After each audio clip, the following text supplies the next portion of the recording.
ఒకప్పుడు వైకుంఠంలో లక్ష్మీదేవి మరియు మహావిష్ణువుకు మధ్య ఒక అపార్థం ఏర్పడింది. మహర్షి భృగు వైకుంఠానికి వచ్చి విష్ణువును పరీక్షించాలనే ఉద్దేశంతో ఆయన వక్షస్థలంపై పాదంతో తన్నాడు. అప్పుడు విష్ణువు కోపపడక భృగుముని పాదాలకు చేవ చేశాడు. ఈ సంఘటనతో లక్ష్మీదేవి మనసు నొచ్చి వైకుంఠాన్ని విడిచి భూలోకానికి వెళ్ళింది. లక్ష్మీదేవి భూలోకంలో కోలాహలం లేని నిశ్శబ్ద ప్రదేశంలో తపస్సు చేయాలని నిర్ణయించి స్వర్ణముఖి నదీ తీరంలో తపస్సు చేసింది.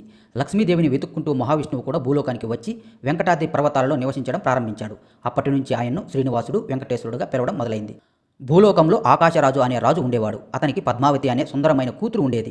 ఒకరోజు వేటకు వెళ్లిన శ్రీనివాసుడు పద్మావతిని చూసి మోహితుడయ్యాడు. ఇరువురి మధ్య ప్రేమ వికసించింది. ఆకాశరాజు అంగీకారంతో ఘనంగా వివాహం జరిగింది. వివాహ ఖర్చుల కోసం శ్రీనివాసుడు కుబేరుని వద్ద నుండి అపారమైన ధనం అప్పుగా తీసుకున్నాడు. ఆ అప్పును కలియుగాంతం వరకు భక్తుల కానుకలతో తీర్చుకుంటానని వాగ్దానం చేశాడు.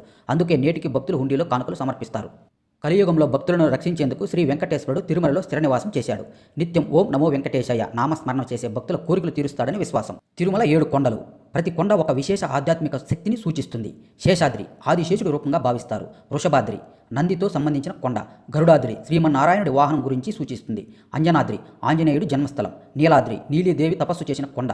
శ్రీమన్నారాయణుని నివాసంగా పూజించబడుతుంది. వెంకటాద్రి శ్రీ వెంకటేశ్వర స్వామి ప్రధానంగా కొలువై ఉన్న కొండ. ఎన్ని కష్టాల్లో ఉన్న స్వామిని శ్రద్ధగా దర్శించుకుంటే ఆశ్చర్యకరమైన మార్పులు జరుగుతాయని లక్షలాది మంది భక్తులు చెబుతుంటారు. అనాథులకు అనాథ రక్షకుడుగా, ఆపదలో ఉన్న వారికి ఆపద్బాంధవుడిగా శ్రీనివాసుడు నిలుస్తాడు. శ్రీ వెంకటేశ్వర స్వామి కథ కేవలం పురాణ గాథ కాదు. భక్తి, విశ్వాసం, త్యాగం, కరుణకు ప్రతీక. కలియుగంలో పిలిస్తే పలికే దైవం కోట్లాది భక్తుల హృదయాలు ఆయన నివసిస్తుంటాడు. వీడియో నచ్చినట్లయితే ఓం నమో వెంకటేశాయ అని కామెంట్ చేయండి.